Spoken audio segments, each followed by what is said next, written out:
નમસ્કાર દોસ્તો, ટેલિપ્રાઇમમાં તમારું સ્વાગત કરું છું. જય શ્રી કૃષ્ણ દોસ્તો. સૌથી પહેલાં આપણે જેવી રીતે જોઈ રહ્યા હતા કે આપણે अकाउंटिंग सिंपली, जैसे आपको पता है कि भाई ट्रांजैक्शन को प्रॉपरली मैनेज करना है और फाइनेंस को भी अच्छी तरह से उसके आउटकम निकालने के लिए स्टेटमेंट सब कुछ देखते हैं. तो जैसे भी हमने लास्ट देखा कि मॉनेटरी ट्रांजैक्शन है, non monetary transaction, cash purchase, cash transaction कौन कौन से है उसके बारे में हमने जानकारी ली थी. उसके बाद में क्रेडिट ट्रांजैक्शन, उसके बारे में भी हमने जानकारी ली थी. गुड्स, उसके बाद नॉन मॉनेटरी ट्रांजैक्शन, एंट्री कैसे किसको बोलते हैं, नरेशन किसको बोलते हैं, गुड्स किसको बोलते हैं, उनकी डेफिनेशन के बारे में पढ़ा है. जिसने भी नहीं पढ़ा है लास्ट लेक्चर कॉपी करके देख ले. और आगे जैसे कैपिटल और ड्राइंग के बारे में जैसे बताया था, सब एक कॉन्सेप्ट, बेसिक कॉन्सेप्ट आपको मालूम ही है.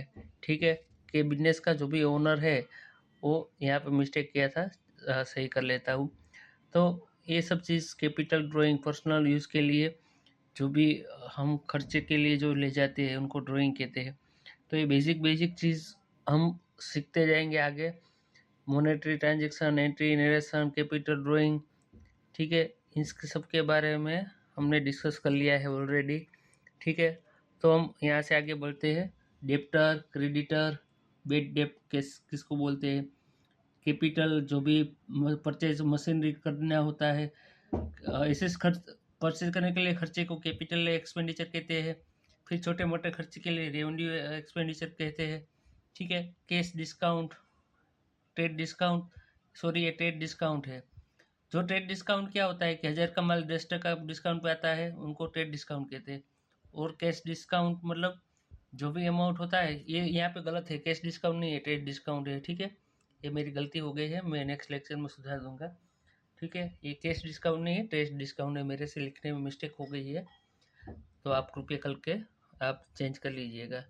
ठीक है, गुड्स परचेज ऑन 10% डिस्काउंट. ठीक है, तो भाई 1000 का गुड्स होगा, 100 रुपये डिस्काउंट मिला तो 900 रुपये हमने पेमेंट किए, तो वो डिस्काउंट को ट्रेड डिस्काउंट कहते हैं. और आगे कैश डिस्काउंट क्या होता है कि जो हमारा पार्टी है जिसको हमने माल बेचा है वो हमको जल्दी से जल्दी पेमेंट कर दे, तो उसके लिए क्या है, हम उनको ऑफर करते हैं कि भाई 2 महीने के अंदर तुम जो यहाँ पे मैंने चेंज कर लिया, ठीक है दोस्तों, ट्रेड डिस्काउंट कर दिया. तो ताकि क्या होता है, कैश डिस्काउंट के अंदर हमने माल बेचा है लेकिन क्या है कि सामने वाला कस्टमर हमको जल्दी से जल्दी पेमेंट कर दे ना, उसके लिए हम क्या करते हैं, हम पार्टी को बोलते हैं कि अगर आप टाइमली पेमेंट करोगे तो आपको कैश डिस्काउंट मिलेगा. ओके, तो हम आगे बढ़ते हैं. ठीक है, यहाँ तक आपको समझ में आ गया है. ठीक है, तो प्रॉम्प्ट पेमेंट, एंकरेजमेंट, ठीक है, जो भी मैं डेफिनेशन थोड़ा बहुत लिख दिया है, आप भी अपने हिसाब से थोड़ा बहुत डिटेल में आप अभ्यास कर लेने का. बेसिक जितना जल्दी हो के हम आगे बढ़ रहे हैं. सब चीज़ों को समझाना भी है अच्छी तरह से और एकदम इजी वे में. सोलवेंट क्या है, इंसोल्वेंट क्या है. ठीक है, सोलवेंट जैसे आगे नेक्स्ट स्लाइड प्लीज.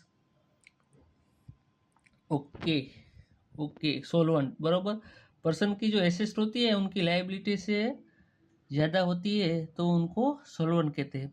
अगर हमारे पास एसेट और जो भी हमारी लायबिलिटी है बिजनेस की, अगर उसमें एसेट ज़्यादा है, ठीक है, तो हम सोलवेंट है. ठीक है, अगर हमारी लायबिलिटी ज़्यादा है तो हम इंसोल्वेंट पर्सन है. तो हम जो भी हमारा फाइनेंशियल रिकॉर्ड होता है तो लास्ट में हमको पता चलता है कि हमारा बिजनेस पोजीशन क्या है. ठीक है, तो उस हिसाब से अगर इंसोल्वेंट है तो हम मेहनत करेंगे आगे नेक्स्ट टाइम हमारे बिजनेस को अच्छी तरह से आगे ले जाने में. वो पर्सन के ऊपर डिफाइन किया है, वैसे बिजनेस की तरफ भी डिफाइन कर सकते हैं. अकाउंटिंग ईयर, ठीक है, जो भी 12th मंथ का अकाउंटिंग पीरियड होता है अकाउंटिंग का, जनरली अकाउंटिंग ईयर कौन से महीने से स्टार्ट होता है, 1 अप्रैल से स्टार्ट होता है और